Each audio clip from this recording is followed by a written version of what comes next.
Hola peligrosos, esto es para ti. Tú que estás estudiando o te encuentras en el comercio internacional o en la cadena de logística, aquí te presentamos el primer video sobre las mercancías peligrosas en la historia del comercio internacional de México. Acompáñame.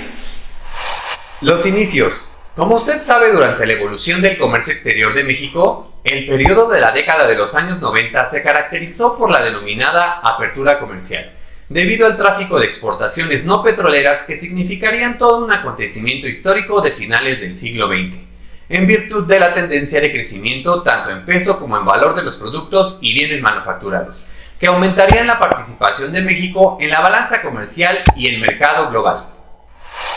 Fue gracias a la incorporación de México en el Acuerdo General sobre Aranceles Aduaneros y Comercio de 1986 y poco después con su participación en el NAFTA, Tratado de Libre Comercio en 1992, porque evidenciarían que junto con las agencias de carga también habían dado inicio a las exportaciones de mercancías peligrosas a gran escala en nuestro país.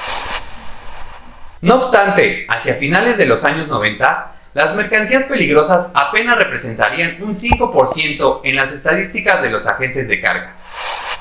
¿Por qué?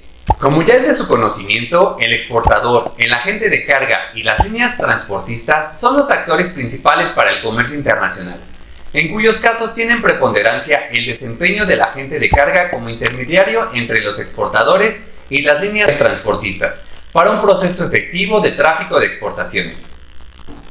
En ese entonces era factible demostrar que las exportaciones eran mayormente aéreas que marítimas, y sin embargo pocos o casi ninguno de los agentes de carga se interesaban por la aceptación de los restringidos, como les denominaban en aquella época a las mercancías peligrosas. En aquel inicio de la apertura comercial, no era difícil comprobar que para muchos de los agentes de carga expresaran que los restringidos no representaban un nicho de mercado o bien porque no los consideraban como un área de oportunidad. Las gráficas mostraban que cerca del 77% de las agencias de carga eran extranjeras y también que la gran mayoría se dedicaban al despacho de carga internacional. No obstante, para todos ellos representaba como algo innecesario o un lujo el que contaran con un departamento o con un supervisor de mercancías peligrosas. Solo una agencia de carga que existía en esa época contrató al ingeniero Leonel Hernández para crear el primer departamento de mercancías peligrosas en la Ciudad de México, quien en el periodo de 1998 a enero del 2000 fungía como supervisor de mercancías peligrosas. En México, esta sería una actividad laboral totalmente desconocida en aquella época, pero la fuerza de ventas denominada a ese servicio el artículo de lujo de Panalpina, el cual promovían afanosamente como servicio de recepción de carga peligrosa las 24 horas, para preparar los envíos de mercancías peligrosas para el transporte, procedentes de sus oficinas en Monterrey, Guadalajara, Puebla, Cancún y Ciudad de México. De esa forma quedaban listas las mercancías peligrosas para que fueran presentadas para la transportación segura por vía aérea, marítima o terrestre. Dadas las evidencias de la década de los 90, la única respuesta era clara y contundente.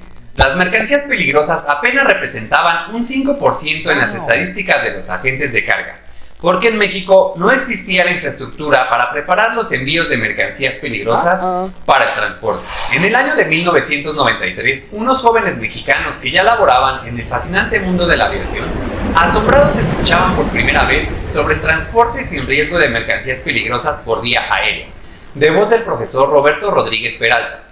Genuinamente atraídos por la materia, tuvieron el honor de recibir sus primeros conocimientos de quien más tarde sería su mentor y un ejemplo a seguir, el profesor Roberto Rodríguez Peralta, un notable decano instructor de carga nacional, condecorado en 1996 con la presea Emilio Carranza, por su trayectoria y aportaciones de la aviación mexicana por más de 30 años.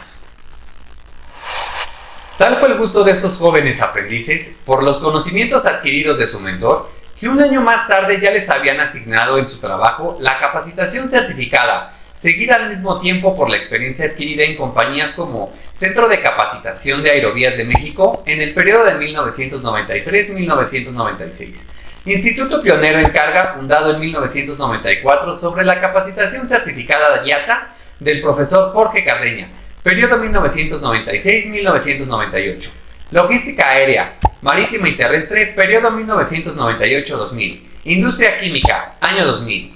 Aerotransportes más de carga, periodo 2000-2002. La culminación del siglo XX se aproximaba vertiginosamente y casi estaba por cerrarse un ciclo en la historia del comercio exterior. Sin embargo, aún hacía falta agregarle un nuevo concepto que fuera capaz de responder a las necesidades que toda la industria demandaba, ya con urgencia.